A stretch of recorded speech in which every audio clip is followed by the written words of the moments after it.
Well, hello, everybody. What's going on?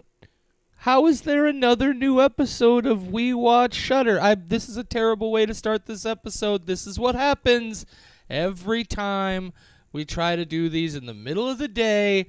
Hi, everybody. Welcome to another episode of We Watch Shudder. My name is JD, and who's here with me? It's Michelle.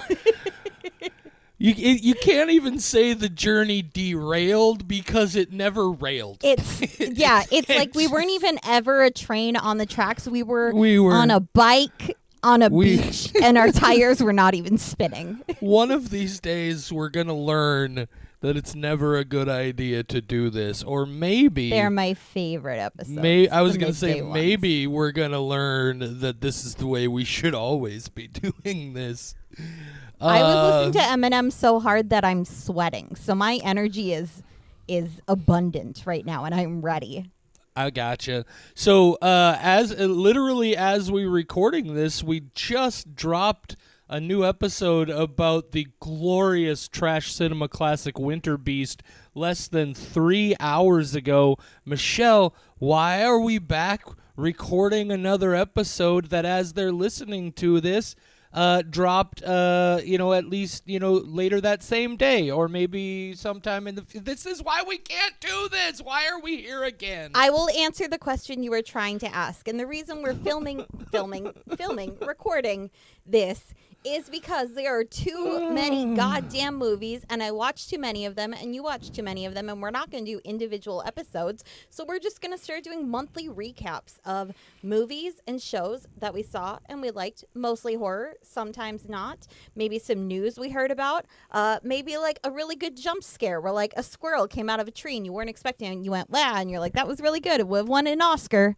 Yeah. Yeah, in a lot of ways, just an excuse to get to talk a little bit about the stuff we see and love that's not on Shudder, and just to give some bonus content to you fabulous folks out there, and completely spoiler free / spoiler light. Right. So do not be alarmed. Yeah, we're not gonna just suddenly spoil the ending of Resurrection for you, like the dude who was the president of Shudder, who shared that one article. You remember the whole situation. If you don't go listen to our episode... It was 8 months ago. You're still bitter. Yeah, if you don't go listen to our episode about Resurrection, I'll tell you all about it. Make sure you watch the movie before you listen to the episode, because I spoil the same thing they spoil, but I at least gave you a spoiler warning, so there you go. Anyway, we not only did we do this in the middle of the day, but it's also a new thing we're doing with an episode. We have no structure, we have no format, we're flying by the seat of our pants, which is clearly a terrible idea. Do you want to start this, Michelle? I would love to. Awesome. Yes. Maybe here's what I'm going to do. While you do this, I am going to take a bite of this breakfast cheeseburger, because I'm thinking maybe the problem is slightly low blood sugar. You go ahead and talk. You do that, and then I will save my discussion one for the last of my list. So I just wanted to rattle off a couple things from 2023 that I watched in July and enjoyed. Finally got to check out Beau is Afraid. I'm a huge Ari Aster fan. I have watched it twice now. It's weird. It's definitely a journey, and as far as I know, to this day, Ari Aster still has not come out and said what it means, but I am convinced I have 100% figured it out, and I know all the symbolism. So at some point, if you get me drunk with a bottle of wine, I can talk at you about that for a couple hours. Have you seen it, JD? No, I haven't had a chance to see it yet. I have a good friend of mine that I just by chance have seen Ari's previous two features with, who is also a big horror fan, and I'm committed to not watching it until we get to watch it together. But I feel like that is one where we could maybe throw out a bonus episode once I get a chance to watch it. Maybe just an all-around kind of Ari Aster discussion with the focus on Beau is Afraid. Let's pencil that idea in for the future. Absolutely, because this one I also... Oh, I was just going to say, I feel like I have a lot more to say about this one than I have with his other work, because this one is such a fucking cryptic puzzle compared to the others. And something, spoiler alert for those of you who listen regularly, our plan for October this year is that we're going to be watching a bunch of horror shorts and still dropping daily episodes, but just talking about short films to give us a little bit of a different flavor and also make it easier on us with the quantity of time we have to spend watching things to do this insane episode a day for 31 days concept. One of the things we're going to watch is the original short that became the Ari Aster feature film Beau is Afraid as part of a whole week of shorts just like that, where it was a short film and then it got turned into a pretty major feature. We're going to go back and watch those shorts, and this is one of them. And that was the thing I wanted to tell you, and now I've told you, and once again, I've completely derailed the podcast. No, that's perfect. Have you seen the Beau is Afraid short? I have not, no. Okay. I think it will be interesting to get your perspective depending on which way that you watch it. If you do short then full length versus full length then short. I will definitely see the feature long before I see the short, I think. Okay, interesting. So I will want your feedback because I had seen the short. Following Hereditary, I went, this man only has one full-length film. I can get through his entire filmography. It's rare that I get to say that with somebody that I like. So I went and I found every short that I could online, including this one. And I had no idea how they were going to make a full-length movie based on the 5-minute short. And I'm still not fully sure how they did it. So I'm looking forward to having this whole discussion about Beau is Afraid at a later point. But it's a fun journey. I think you should watch it once, whether you like it or don't. I think it's going to be divisive, but I enjoyed the cryptic message, and it's also very, very funny. Of course, I had to check out Barbenheimer on the day they both came out. I only went to Oppenheimer on the release date because the thing is, the Ultra Screen, I only go to one theater locally, unless it's like the classic Fargo Theater, obviously, but they don't have big releases like this. So there's only one that all the theaters have couches, so I only go to that one. Shout out Century Cinema. It's my favorite one. I don't even go to West Acres unless I absolutely have to. But they had the Ultra Screen played Oppenheimer, and then it played Barbie.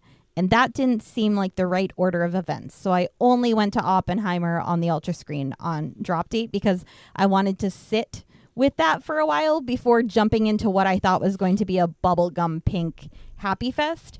I did later see Barbie, and I went, that was not the bubblegum Happy Fest that I thought it would be. That was a very nuanced criticism and commentary on daily life that I'm still thinking about. I didn't think it was the best movie ever, like a lot of other people did, but I did enjoy it, and I am fucking obsessed with the soundtrack. It is very, very catchy.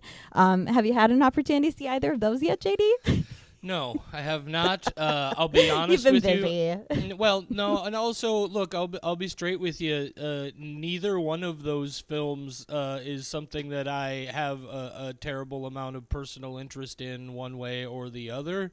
But I don't begrudge anybody their good time. So Barbenheimer it up. Go nuts, guys. I will say that I think I have a pretty good idea of what type of movies you enjoy, and I could really see Barbie being a surprise movie that you really like. I've had a couple of people say that sort of thing to me, which means I'll probably see it eventually, but I also kind of don't want them to be right, so I'm delaying the inevitable as soon as Hamilton possible. all over again. It's probably, yeah.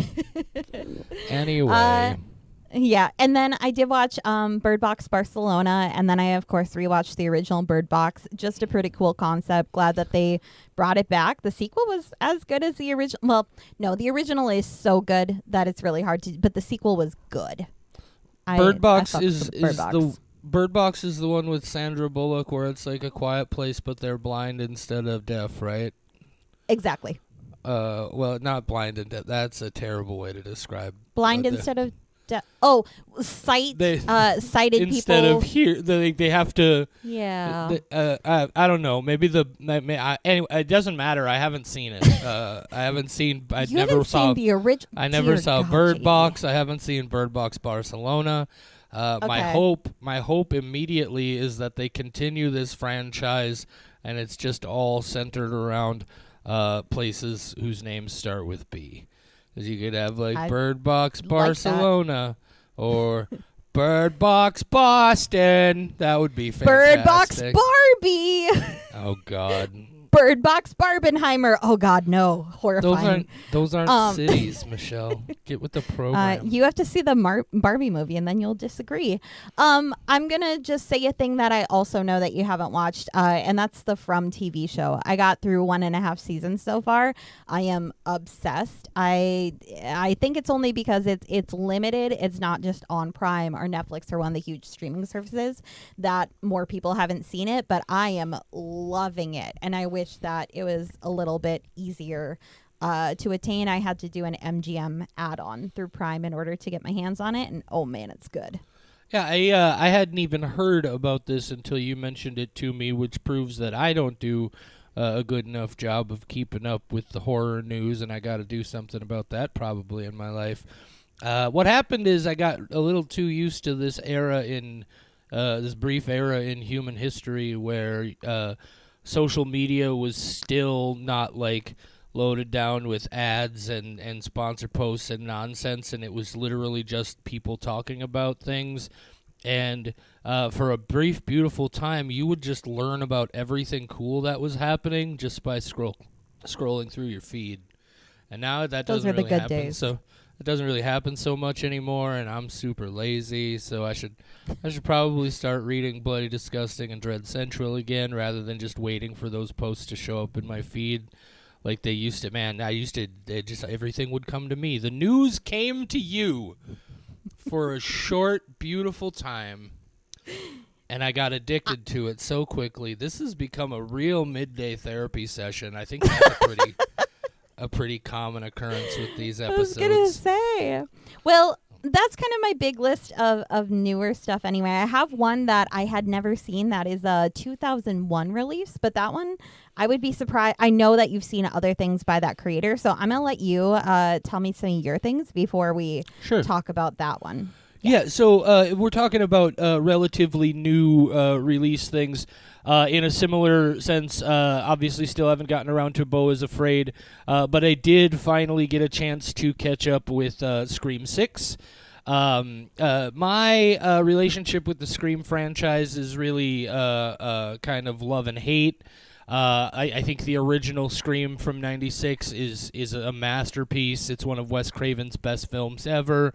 But immediately I felt like all the sequels from there, like 2, 3, and 4, I don't even like why the film immediately became the sort of silly thing it sought to critique and also sort of deconstruct in a lot of ways. But then I finally saw last year's Scream 5, or just Scream 2022, whatever. It's going to be Scream 5 for me. Just deal with it. And I really enjoyed that movie. I loved there's this incredible scene. It has the famous Scream scene where they're breaking down like how it's a meta movie, right? Like how it's like, it's like he's creating a horror movie in the real world. But there's also this element to that sequence where they kind of prefigure a lot of the criticisms that this movie is going to get. And was that Ellie? Oh, yeah, you heard her. Yeah. I'm sure she's somebody walked by the house. She's upset. Oh, we love our dogs on We Watch Shudder. We watch Shudder and we love Sometimes. dogs. But no, I thought it very cleverly like tried to move Scream into a more elevated, I hate that term, kind of space where there is a little bit more emotional nuance and character development. And so I was really excited to see Scream 6. And shame on me, because I should have known right away that this is not the kind of thing you can serialize. I think Scream is the kind of thing that could be like a once every 15 to 20 years you could come in and retell that story in the context of everything now that's happened since the last one. But yeah, Scream 6 just didn't really work for me, and I just used it basically as an excuse to say, if you haven't seen Scream 5 yet, you should go see Scream 5. Other things that I saw that are new while Michelle goes to deal with the doggy.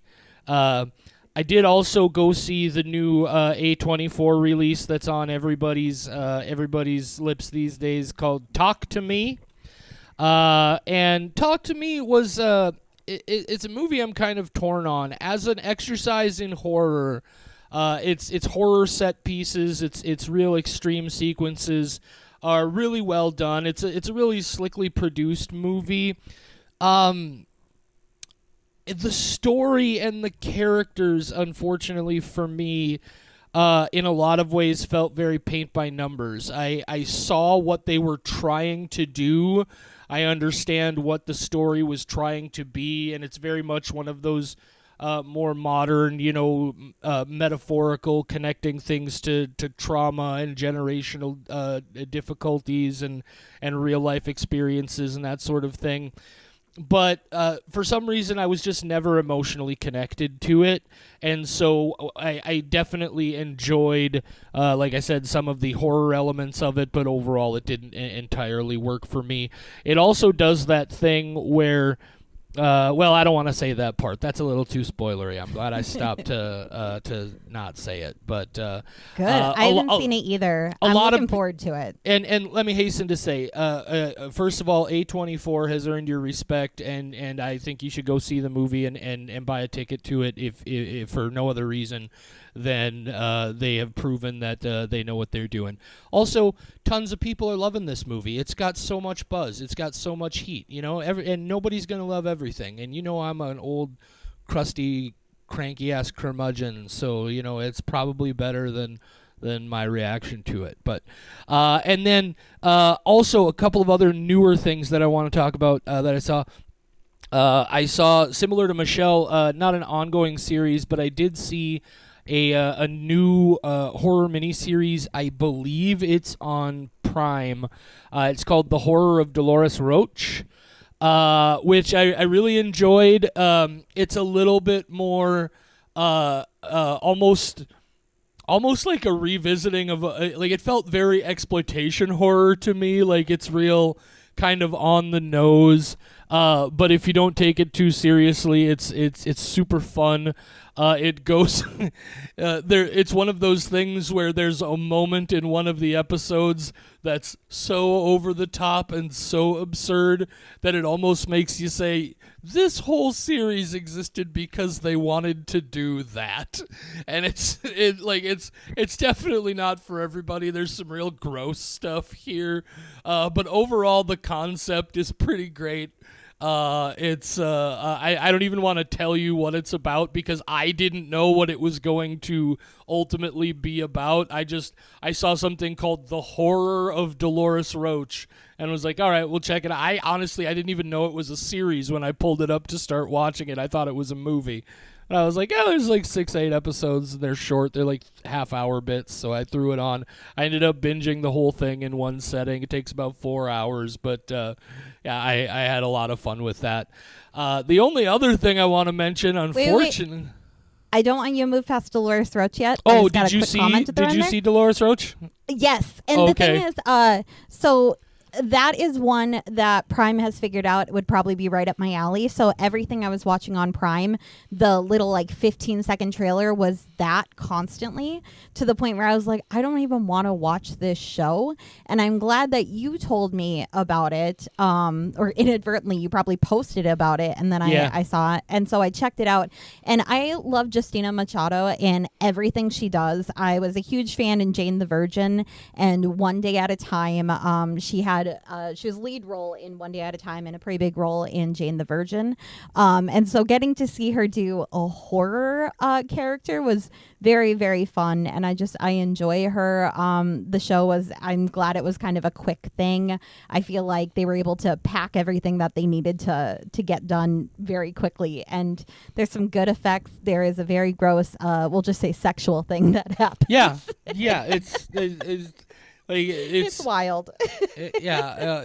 Oh my God, this I did not see that coming. No, me neither. Pun intended.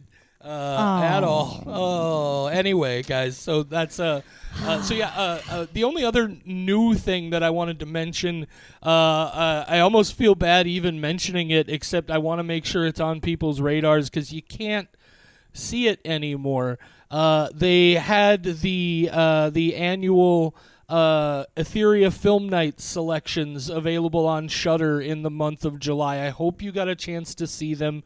I believe it was 10 short films, all lined up together, anthology style, but like not even like a frame story. It's just one right after the other. You can watch them all in about 2 hours. But there is some phenomenal stuff here that I think is worth keeping an eye on. I don't, unfortunately, have a list in front of me of all the specific titles, but I know that if you just go to the Etheria Film Night website, you can find a list of those shorts.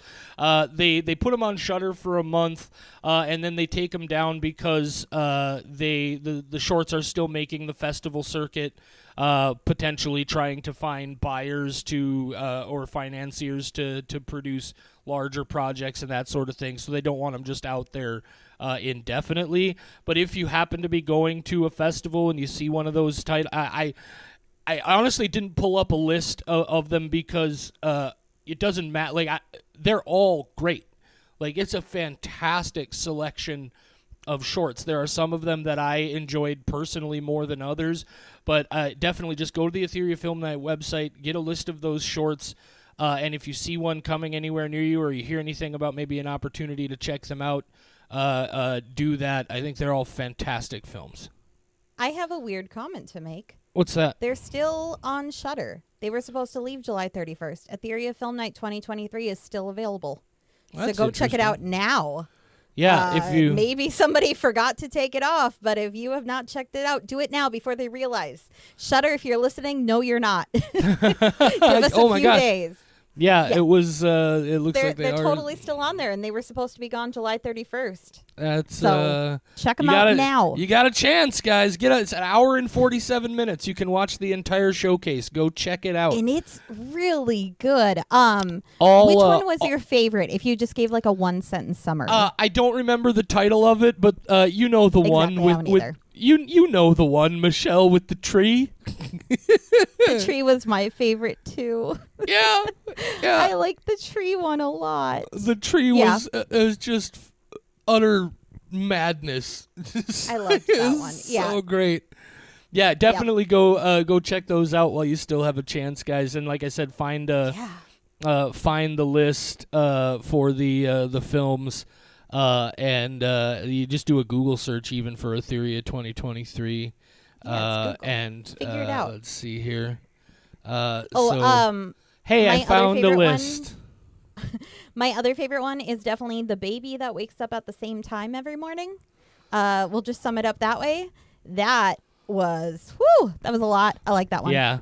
The Earl King is the one that we're talking about with the tree. Yes, the Earl King. The tree. Was pretty fantastic. Just an incredible set of shorts. All short films directed by promising up and coming female horror directors, and some really awesome ideas and voices here. I enjoyed the hell out of this selection this year. That's pretty much all the newer stuff that I wanted to mention. I'm sure there are some things that I saw that I'm just completely spacing out because I'm terrible about taking notes. You know this, Michelle. But I'll share my notes. They're very detailed. Yeah. I've got two to mention. Things. Okay. Yeah, so one of them, not a horror at all, but it's just the hardest I've laughed in a theater in a long time, was Joyride, with Stephanie Sue and a bunch of other people who have not been in a ton of things. And it is oh gosh, which Asian identity is the film about? Is it, I want to say, hang on. It's important. China. Okay. No, because it includes Korea and China, and there's a whole K-pop like thing going on. So I was like, oh my God, I have to make sure I get it right. Okay, so it's two women going to China. They are best friends, and they basically have an adventure and crazy things happening in China. And it lists it as just a comedy on IMDb. I laughed very, very hard, but there are some hard-hitting dramatic moments. It's not as, I guess I would say, raunchy as the trailers. And I mean raunchy in the sense of like, oh, it's just sex jokes. There are a lot of sex jokes, but it's not just like toilet humor the whole time. It's very, very funny. I laughed very hard. It's probably like my favorite buddy road trip comedy that I've ever seen. What I love right now is the few people listening who are slowly putting together, hang on a minute. Oh. Michelle not only has time to watch just about every horror movie that exists, she also has the time to then see Barbie and Oppenheimer and Joyride. I don't think you understand. This lady does not sleep. I really don't. I run on 4 hours every night. I'm sad you brought that up because I am 25 movies behind on my July watch list. Oh my I haven't God. even started on August. I'm 25 behind, and it's because I threw in 4 TV shows that I had. I also watched all 4 seasons that are available on Hulu of Court Cam. That was my thing I watched when I was doing my job. My actual job, because it was just mindless stuff on in the background. So I got through all 4 seasons, and I think that cut into my movies because I wouldn't have been able to pay attention to movies as much while working because it was a very stressful month and I wanted to give those movies the attention that they deserve. I'm very sad. I am 25 movies behind, but it will be only 22 movies behind by the end of the night. Unbelievable. There is one kind of non-horror thing that I did just see recently, finally, Ooh. that I really enjoyed. And that was the newest Dungeons & Dragons movie, Honor Among Thieves. Yeah! It's too damn long. It's like 2 hours and 14 minutes, so it could have been a solid half hour shorter, and it still would have been great. But it's interesting to me because, like, you go look at Rotten Tomatoes for that movie, and it's got like a 90% positive critic score with like more than 300 critical reviews. It's got like a 93% positive audience score with, it says, over 2,500 verified user reviews. But the movie barely made its money back. It was like nobody went to see it, and I don't understand because I thought it was super fun. Like, it very much there are nuances to this that if you've never played D&D before, you're gonna miss. I'm sure a lot of people were very confused by the one almost like superhero character who shows up for a little while and then disappears, and that's just a thing that happens. Like, it's so NPC. It's like even the dialogue in this movie, like when one of the main characters who are ostensibly the gaming party is talking, it's a very sort of affected, just modern cool people sort of dialogue. But a lot of the side characters and tertiary characters, it's very NPC, like haughty specific speech. It's really clever. And I had a ton of fun with it. I thought it was just a super good time. People doing the same kind of ridiculous things that you do with your friends when you play Dungeons and Dragons, because it's not Lord of the Rings high fantasy, right? At least not the way I play it, and not the way most of the people I know play it. It gets really ridiculous, and this is no exception. I had so much fun with that movie. It was a good time. And not to add to my list of things I watched in July, but I did rewatch it after you mentioned that you had watched it. And so I was like, oh, I have to go revisit that one.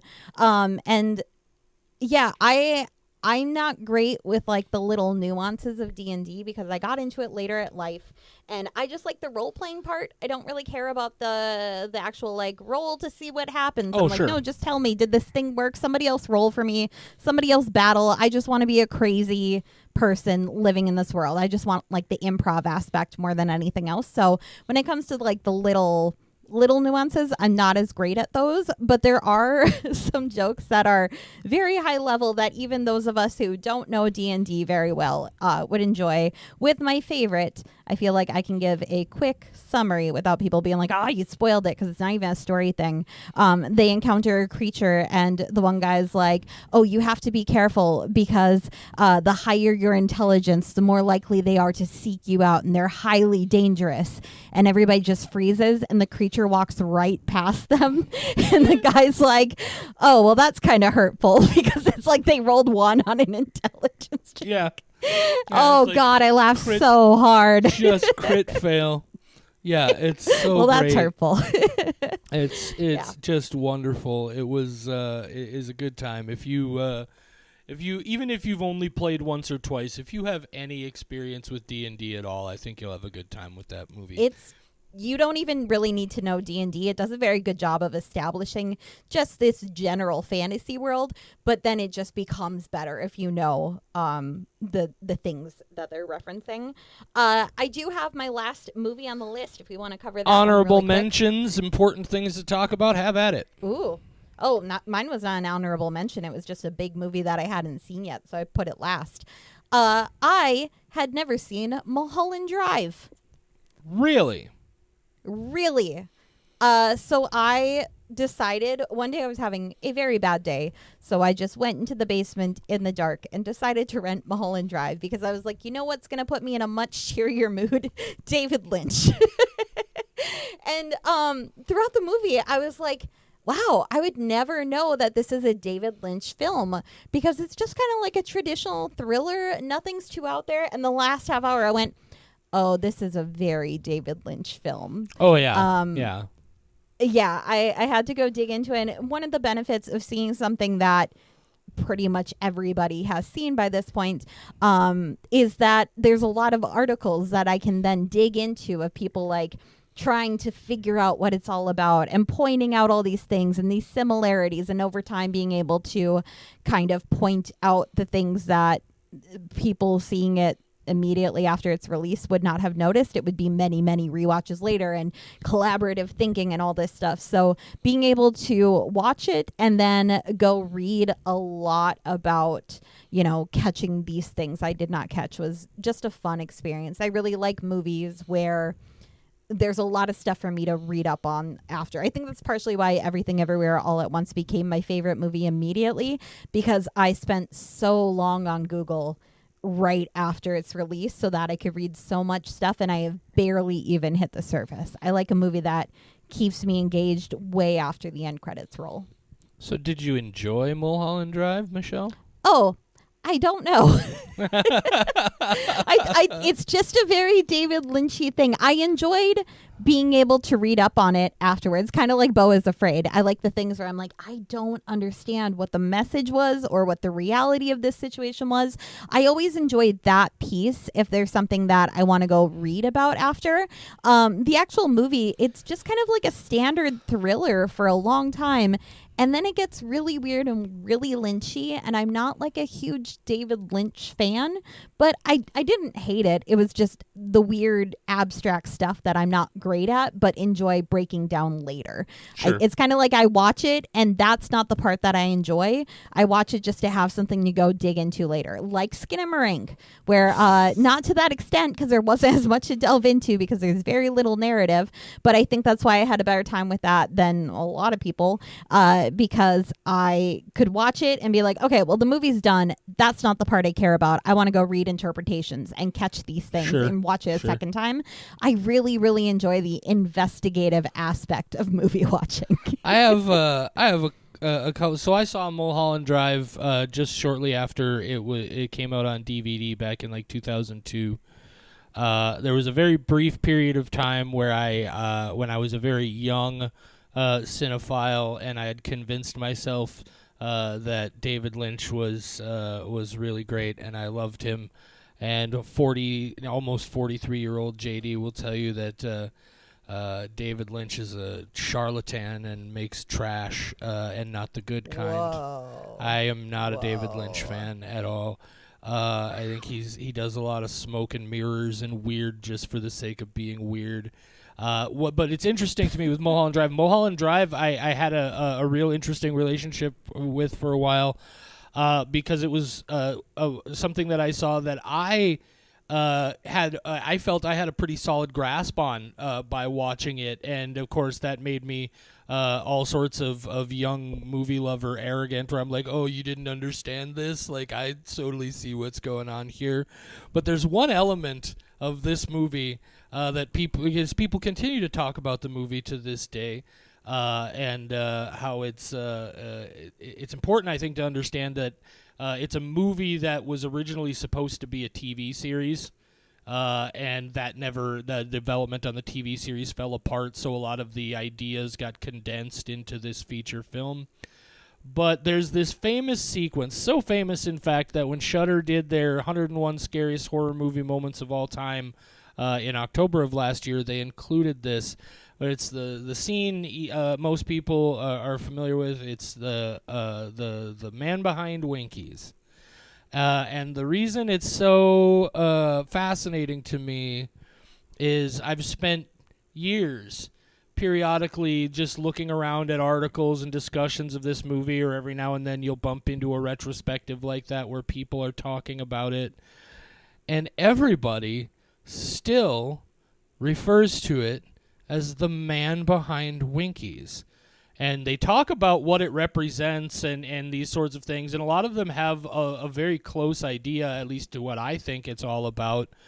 But I have known since 2002 something that still to this day nobody ever mentions. Nobody in that Shudder thing last October mentioned it. I have yet to find a single interview anywhere or analysis of the film that mentions it. The man behind Winkies is not a man. The man behind Winkies was played by Bonnie Aarons, who plays the nun in those Nun and Conjuring movies. It's a woman. And it drives me nuts that after 20 years of analysis of this film, nobody has apparently caught on to not just that fact, but also the significance of it. If you look in the credits of the film, she's credited simply as bum. And it's Bonnie Aarons. If you find a freeze frame of which is how I figured it out. My buddies and I watched the movie on DVD, and we wanted to see what was up with that, like if it was like a monster face or if it was just really dirty. So we paused it when we got to that scene, and we were looking at it, and I'm like, hang on, that's not a guy, that's a lady. And if you feel like that's kind of spoilery, first of all, this movie has been out for 20 years. 22. Second of all, this movie can drink. Second of all I've told you is that there's a thing that happens in this movie that everybody thinks is a dude, and it's not a dude. I promise it's still going to work for you. But I do have to say, since I just watched it, I'm trying to look it up while we record, and I'm just going to do it after. I'm not finding it very quickly. Remind me when we're done recording. I need to go back, and I am going to throw in a mild spoiler warning for Mulholland Drive and figure out how far people have to skip ahead. Oh, next time you're going to tell me that the Titanic sinks. Oh, well, the Titanic is a newer movie. That's actually maybe not. My point is also, though, that's a movie based on historical events. If you go into Titanic not knowing the boat sinks, that's on you. Like, Leonardo DiCaprio was on a huge ship that sank. Yes. Okay. Anyway, the man at Winkies, I think, because I just watched it, that a part of that might be because the conversation they're having in the diner ahead of time, which this is very spoiler light, we're still in spoiler light territory. I think he's talking about how he had a nightmare about a man behind Winkies. Yeah, he thinks it is. Yeah, but nobody, so I think that's why. but the fact that it's a woman is so significant to the metaphor. Okay, now we gotta get into spoiler territory because I need to know what the metaphor is that I'm missing. Okay, so the movie is about how Hollywood chews up and spits out actresses, right? Like the first 2 hours of the movie is a dream sequence. It's as Kevin Smith's wife Jennifer Schwalbach pointed out to him, because he wrote a thing about this movie just shortly after it came out, because he was talking about how he didn't understand it, but his wife was basically like, oh, so that whole first 2 hours is just like a masturbatory fantasy because of this actress who's getting herself off and then kills herself. And the whole movie is like mostly her just immediate like pre-suicidal like her whole life flashing before her eyes kind of thing. And then the rest of it is I've already figured out where the woman fits in. Yeah, because okay. You can continue, but I'm like, oh, I see it. Okay. Yeah, because the movie is about how Hollywood chews up and spits out women and destroys their lives, right? And that's why it's so significant that the zombie bum behind Winkies is not a man. And nobody at least I know of, and again, I mean, I haven't done exhaustive research, but to the best of my knowledge, in 22 years of analysis, nobody has drawn significant attention to this fact, and I have known it for 22 years. Yeah, and that's clearly a very deliberate thing if you're putting in your script the man behind Winkies about how Hollywood destroys women, and then you make the terrifying jump scare of that movie a woman. Yeah, I didn't know that. So that's, and I did not catch like the relevance, but yeah. Apparently they never cracked the code. They never mention it in that 101 scariest horror movie moments thing. Has David Lynch mentioned it? Not that I know of. I would hope he knows. Bonnie Aarons Maybe knows. Not. I mean, but maybe she doesn't. She was just like on set. And she's like, "Oh, the man behind Winkies can't come in. He's got the flu. Don't worry, I got it. Put me in the makeup chair." That's an even more fun horror tie-in, though, because it's Bonnie Aarons who is the nun in all those creepy Nun and Insidious or whatever movies, Conjuring movies. Yeah, it's. Those are movies I haven't seen any of the Nun movies because I just don't care about Conjuring very much. So now I am going to go back and watch them and just think about her as like the man behind Winkies the whole time. Yeah. Instead of the nun, the man behind Winkies. It's so our discussion of horror things that were released not through Shudder turned into a dissection of the implications of Mulholland Drive. I'm not quite sure how that happened. I'm happy with it, though. No, I'm fine, too. This is why we're doing this. This has been a good time. We don't get to talk about these things because I watch too many and I don't want to bombard people with my thoughts. Trust me, I will live tweet you if you want my live tweet. I watched all of Lord of Rings and then the Hobbit trilogy. The Hobbit trilogy is better during COVID in the span of a Saturday, and that felt like a fucking fever dream, and I live tweeted the whole thing, and apparently my opinions about those movies are wrong. Oh, speaking of things happening during COVID, I was just earlier today listening to an old episode of another podcast called Nightmare on Film Street. It's one of their Nightmare Alley interview episodes, and they interview the director and I think the producer and then one of the one actress who was also a co-writer of the film, Host. And now I have to go see Host again because if there's ever been a perfect movie for its time and place and what it does, like nobody can ever make a Zoom horror movie again because they did everything fucking cool you could do with a Zoom. Anyway, do you remember like 12, 15 hours ago how I was telling you the biggest regret of my life was not giving Host 5 skulls? Yeah. And now you're just like, hey, remember that really perfect movie that you gave a 4.75 to? No, I mean, because I was listening to this podcast episode and they had all I'm just sad. These insights and things.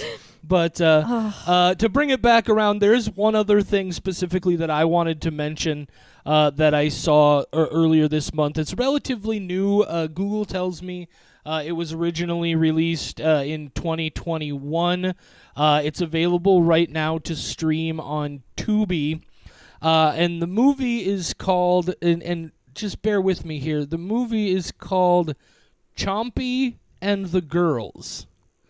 Haven't seen it yet. It's on my list. Chompy and the Girls is a bonkers, all practical effects, just weird sci-fi horror movie that is a lot of fun and is, I mean, it's not super deep, but it's also not quite as lowbrow as it necessarily seems. It was a lot of fun. I really enjoyed it quite a bit. I strongly suggest that you guys check it out. Of course, everything available on Tubi is free with ads.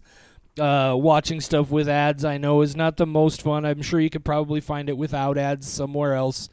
But it's on a lot of the free services yeah. where you get very, very minimal ads, and it's totally worth it. It's less than you would get if you were watching it on TV, and you don't cut anything out because of censorship. Right. So Chompy and the Girls, I can't recommend this movie enough, especially if you like schlocky B sort of comedy to where the comedy might not be quite as intentional as you think, but no, it's fantastic. I want to make sure to mention it and get more people to check it out. And then after you're done watching that on Tubi, no, surprisingly, I'm not going to tell them to watch Karis Hell. I do have to mention it, though, because it is my life goal to make sure everybody has seen it. But once you're done, Tubi does have a new release called DILF.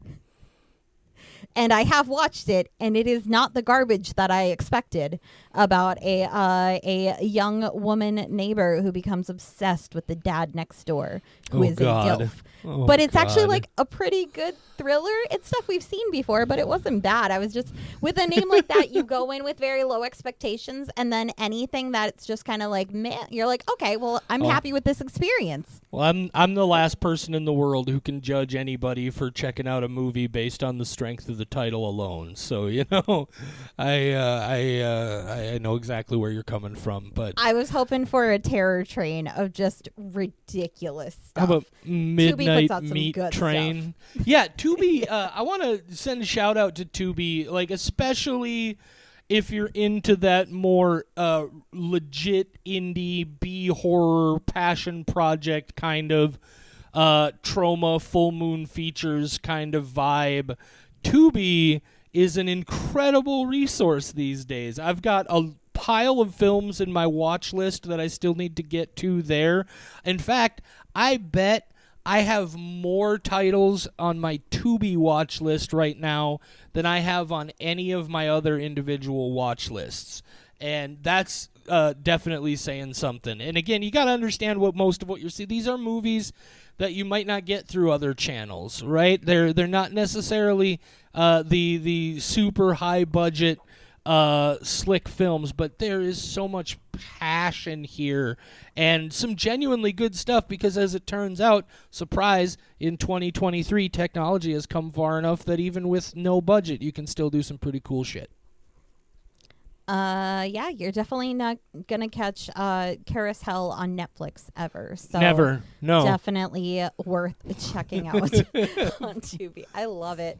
I just have to give it. Oh, I was about to say I have to give a shout out to, and then I forgot her name. I'm pretty sure it was Janessa who told me about it. I was gonna give her a shout out for telling me about Karis Hell because oh man, it's so much fun. But then I forgot her name, and then that's kind of the opposite effect of a shout out. So now I'm an idiot.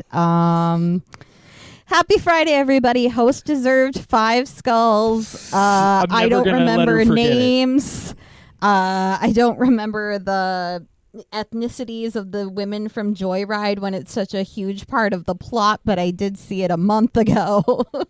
I'm just forgetting everything except for what I saw because I write them all down. Yep. That's fair. Yep. Now it's therapy for me. How do we go full circle? So now's the time. So my issue with my mom. Oh God, we could be here forever. So here's the. We hope you've enjoyed this little. We're gonna try to do this once a month, where we go back and talk about stuff that isn't necessarily Shudder releases or little things that we've heard about that or seen that we wanted to share with you guys. If it gets a decent amount of traction and you guys are really enjoying these things, shoot us a message. Let us know what you saw this month that you thought was good that we should be checking out. Yes, please. If you recommend a movie to me, I will watch it. Yeah, Any for movie sure. I am recommended, unless you send me these are my 100 top movies. Although my friend Jess did that, and I did watch everything on her list. Most especially right now, though, we definitely need those recommendations for horror shorts to put on our schedule for Spooktober coming up later this year. So if you have a favorite horror short film, and it'd be really helpful if you could hook us up with a link to watch it online if it is available. We would appreciate that. We'd love to talk about any horror shorts that you feel were good enough or interesting enough in some way to take a moment to suggest them to us. Do you have anything else? Some good. We going to say we got some good suggestions from Instagram. Our fam over there, apparently, Dad, Kyle, a whole bunch of people have messaged us. So thank you, Insta fam. I was going to say something else, but I forgot, and I can't believe we managed to do 50 minutes. I thought this was going to be a quick, this was a good movie. What's your list? So that's pretty cool. It's exactly what we said about the Winter Beast episode just earlier today. We've done damn near 2 hours of podcasting in the last 12 hours. What the heck? Oh, that's exhausting. Fantastic. We're committed to our craft. Some of you love us, and we love you too. Others are like, how do they? What make it?